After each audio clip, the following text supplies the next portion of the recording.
If you walked into a fertility clinic today with a complex diagnosis, like maybe low ovarian reserve, chances are you'd eventually be handed a fairly generic supplement protocol. Right, the standard printout.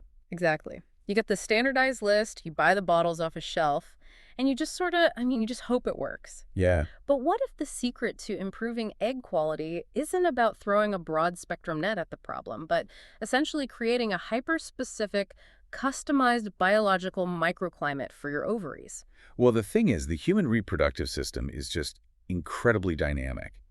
And when we apply a static, generic solution to, a dynamic biological process, It's not going to match up. right, the results are going to be frustratingly unpredictable. A prepackaged protocol simply cannot account for the daily microscopic fluctuations in a specific patient's hormonal matrix. Which is exactly why our mission for today's deep dive is to explore a radically different methodology. We're looking at an extensive clinical guide that details the approach of Mike Berkeley, who is a licensed acupuncturist and a fellow of the American Board of Oriental Reproductive Medicine. Hmm. And the goal here is to basically bypass all the overwhelming generalized advice you find on internet forums. Oh, there's so much of it out there. So much. And instead, we want to uncover the actual biological mechanisms behind customized herbal medicine.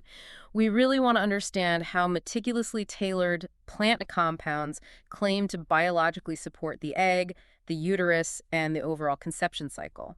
Yeah, especially for women navigating really tough hurdles, like poor egg quality. Right. Okay, let's unpack this, because to really grasp the clinical impact of this approach, we have to contrast it with that standard supplement aisle we were just talking about. Exactly. I mean, over-the-counter fertility supplements often function kind of like broad-spectrum antibiotics. Oh, They just blanket the system, hoping to hit the right target somewhere along the way. But a customized herbal formulation, on the other hand, is designed to act more like a targeted laser. so it's much more precise. Highly precise. Before a single formula is even drafted, there's an exhaustive review of the patient's medical history, the minute details of their menstrual cycle, specific lab results, and of course, their ultimate treatment goals. So it's like, instead of just buying a one-size-fits-all suit off the rack, which is what the OTC supplements are, Right. this customized approach is like going to a master tailor. You know, someone who measures every single inch of your specific biological timeline. I love that analogy, yeah. Because instead of asking, what supplements are good for fertility in general, the clinician is asking what specific biological deficits are holding this particular reproductive system back. Right, because my fertility picture is going to look vastly different from someone else's. Completely different. Every woman's fertility picture involves a totally unique combination of things. You're looking at baseline circulation, systemic inflammation levels, sleep quality, chronic stress, and specific hormonal feedback loops. And so the medicine actually adapts to those deficits. Exactly. Yeah. Clinically, if a patient's labs and cycle history indicate that, say, localized ovarian blood flow is the primary bottleneck, Okay. then the formula is heavily weighted towards circulatory support. Oh. But if the issue is the cellular energy of the egg itself, then the botanical constituents shift toward mitochondrial support. Wow. So it is highly targeted, allowing it to address the exact biological roadblocks unique to that one patient. Yeah. Let's actually zoom in on that cellular reality. If we are creating a customized microclimate, we really need to look at what is happening inside the ovary. We do. Because I think a lot of people had this mental image of an egg just sitting on a shelf, right? Just waiting to drop each month. But the biological timeline is actually staggering. Oh, it really is. Here's a fact that always shifts my perspective when I think about this. The egg that eventually created you was actually formed inside your grandmother's womb when your own mother was just a fetus developing there. It's wild to think about. It's a remarkable biological continuity. It really is. A woman is born with all the eggs she will ever have, and those eggs basically remain in a state of suspended animation for decades. Right. But the crucial part of the timeline for our discussion today is the awakening period. Okay, what does that look like? Well, an egg doesn't just suddenly mature in 2 weeks. The follicle, which is the fluid-filled sac housing the egg, goes through a maturation runway that takes upwards of 100 days before ovulation. 100 days? That's over 3 months. Yeah, and during that entire multi-month journey, the developing egg is highly, highly sensitive to the surrounding biological environment. And the source material highlights 5 specific mechanical ways that customized herbs support that 100-day runway. They do. So let's dig into the first one, which is antioxidant protection. And I kind of want to move past the basic idea of antioxidants just being a shield. Let's look at how free radicals actually damage an egg. Right, because during that long awakening period we talked about, the follicle is basically soaking in surrounding fluid. Okay. And if that fluid is full of reactive oxygen species, these highly unstable molecules, you get lipid peroxidation. Which sounds intense. What is that? It literally shears the lipid membranes of the cells and damages the DNA. Oh, wow. So it's actively destroying the egg's structure. Exactly. That oxidative stress creates a highly toxic local environment. It degrades the structural integrity of the egg before it even has a chance to fully mature. So where do the customized herbs come in here? Well, when a customized formula incorporates specific medicinal plants rich in targeted antioxidants, those compounds aren't just acting as passive shields, they're active biological janitors. Biological janitors. I like that. Yeah, they neutralize the reactive oxygen species in the follicular fluid. They actually alter the composition of that fluid, so the egg is maturing in a clean, nutrient-rich environment rather than a toxic one. Which directly ties into the second point from the guide, which is mitochondrial support. Right. Now, as an egg ages, its mitochondrial DNA accumulates mutations, and its ability to produce ATP drops significantly. And ATP is the actual chemical energy of the cell, right? Exactly. And an egg needs a massive amount of ATP to execute the complex cell division required for fertilization. So it's basically running out of battery. The energy demands are astronomical, honestly. When an egg prepares to ovulate and fertilize, it has to pull chromosomes apart and reorganize them along these things called spindle fibers. Okay. If the cellular battery is drained, those spindle fibers essentially misfire. And that leads to chromosomal abnormalities or just a total failure to fertilize. And the plant constituents can help with this. Yes. Certain plant constituents actively support the enzymatic pathways within the mitochondria. They are physically assisting the cell in maximizing its ATP production. So we are delivering the biological precursors to keep the cellular battery charged. But that requires a physical delivery system, which brings us to the third mechanism. Improved ovarian blood flow. Right. Because you can have all the mitochondrial precursors and antioxidants in your system, but if the local microcirculation to the ovary is sluggish, none of it reaches the follicle. Exactly. The technical term here is angiogenesis, which is the formation of new blood vessels. The growing follicle relies entirely on the surrounding capillary network to deliver oxygen, hormones, and nutrients. So how do the herbs influence that? Formulas chosen for circulatory support contain constituents that actually help dilate those localized blood vessels and promote healthier microcirculation. Oh, I see. We're physically changing the vascular infrastructure of the ovary, ensuring a much higher volume of nutrient-rich blood is saturating those developing follicles. And that vascular infrastructure is feeding a very specific group of cells, which is the fourth area of support. The granulosa cells. Yes, the granulosa cells are fascinating. Because from the clinical guide, it's clear these aren't just structural walls holding the egg in place, right? They are the biochemical nurse cells. That's a great way to put it.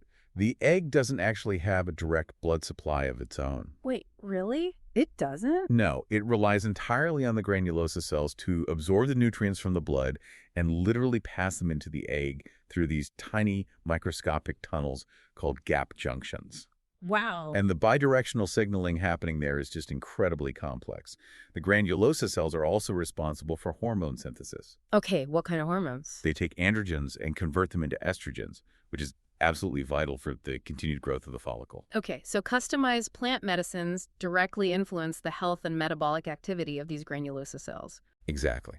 By optimizing the nurse cells, you ensure the egg receives both the chemical signals and the physical nutrients it needs to survive the maturation process. And those chemical signals don't just stay in the ovary. No, they don't. Which brings us to the fifth mechanism, which involves the hypothalamic pituitary ovarian axis, the HPO axis. Right. This is the biochemical feedback loop where your brain sends hormones like FSH and LH down to the ovaries, and then the ovaries send estrogen and progesterone back up to the brain to report on their progress. It is a continuous conversation. Yeah. And if there is static on that line, like if the brain isn't pulsing hormones at the right frequency or the ovaries just aren't responding properly, the entire cycle becomes dysregulated. And the botanicals help clear the static. Exactly.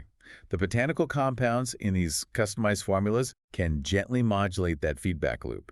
They help clarify the signals along the HPO axis, which encourages more regular follicular recruitment, and a much more predictable hormonal rhythm. Okay, I need to pause here and look at this from a slightly skeptical perspective. Hmm. Wait, if a woman already has a diagnosed low ovarian reserve, meaning the physical count of primordial follicles is extremely low, we have to be clear that herbs cannot magically sprout new eggs.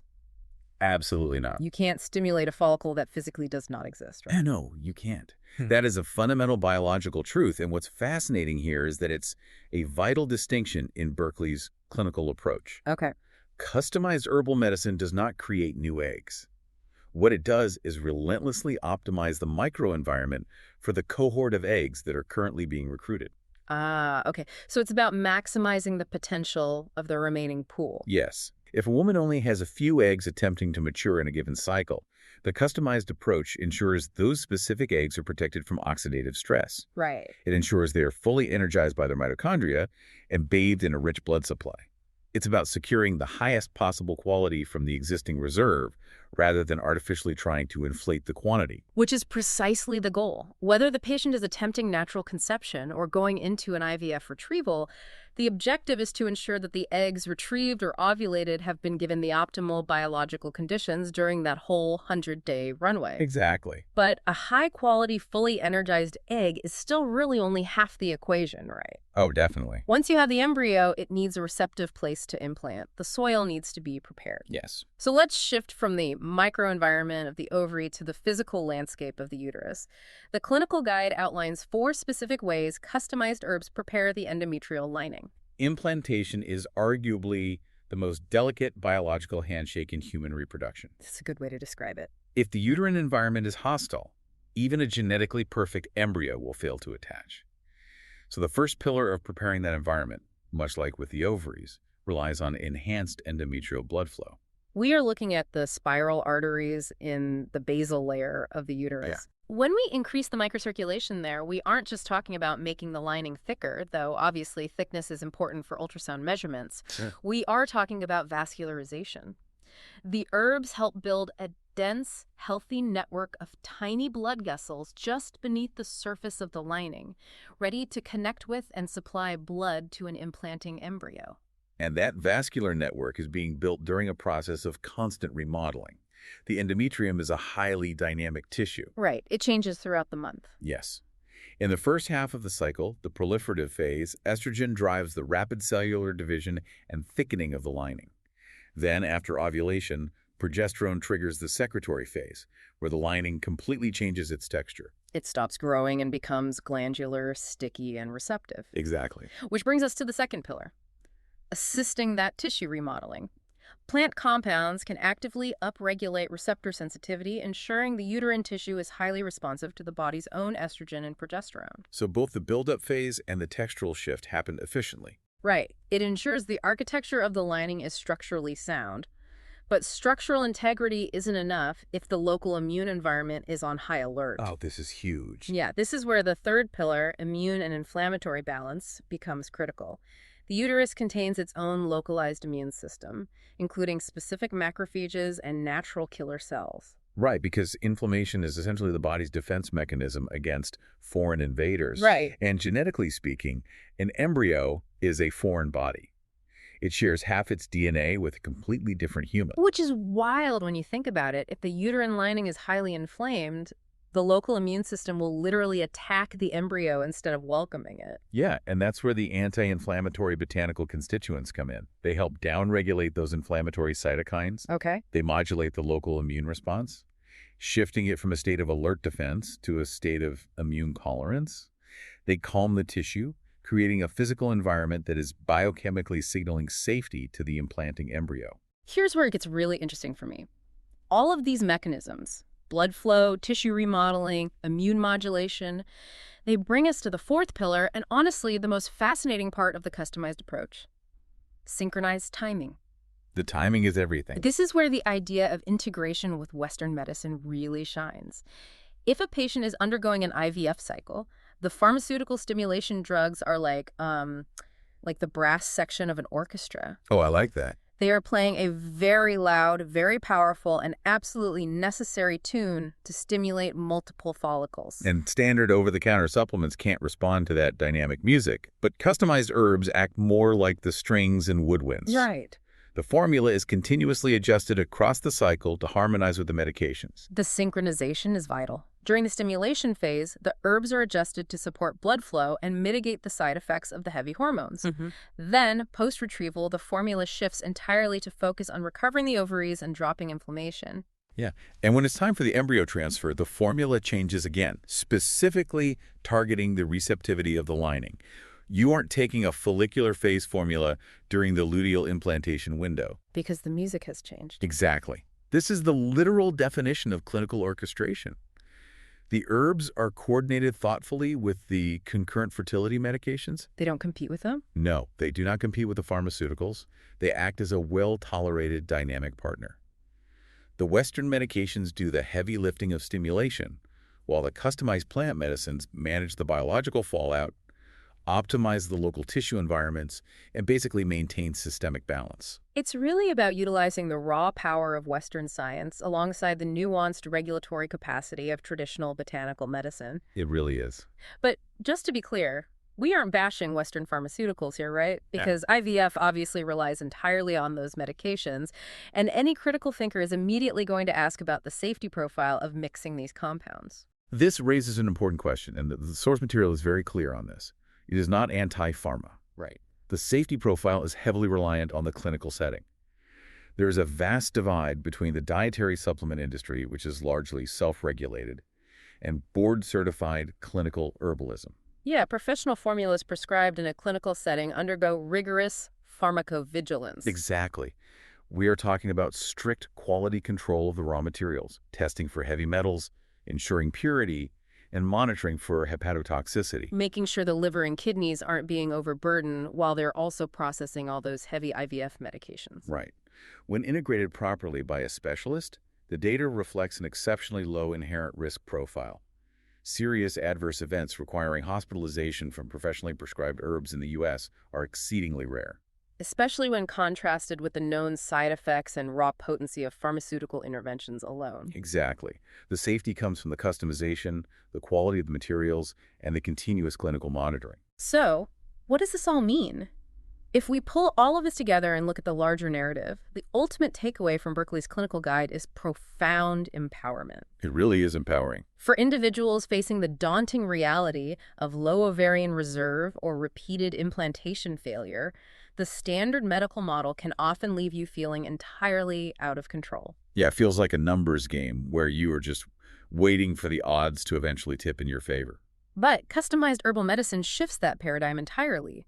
It provides a highly practical, actionable pathway to actively alter the biological variables. You are no longer just waiting. You are actively improving localized blood flow, supporting cellular energy production, modulating immune responses, and synchronizing your biological rhythms. It maximizes the potential of every single cycle, giving whatever resources your body has left the absolute best possible chance to succeed. Well said. And for any of our listeners who are navigating this space, who want to explore what building this tailored microclimate could look like for their own reproductive journey, the clinical guide provides a direct next step. It does. You can actually schedule a no-cost herbal medicine consultation with Mike Berkeley to review your specific cycle history.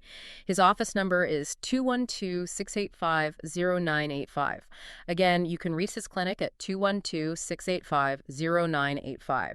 It is absolutely worth exploring if a highly targeted, customized approach is the missing variable in your protocol. It is a remarkable clinical resource. And, as we conclude our deep dive today, I just keep returning to our discussion of the hypothalamic pituitary ovarian axis. Oh, yeah. Just the reality that specific compounds synthesized by plant roots, leaves, and stems can essentially speak the biochemical language of the human brain-ovary feedback loop so fluently. It's incredible. It really is. It makes you wonder, if botanical medicine can so elegantly modulate these complex hormonal highways, what other ancient biological dialogues between human physiology and the natural world are we just beginning to rediscover in the landscape of modern medicine?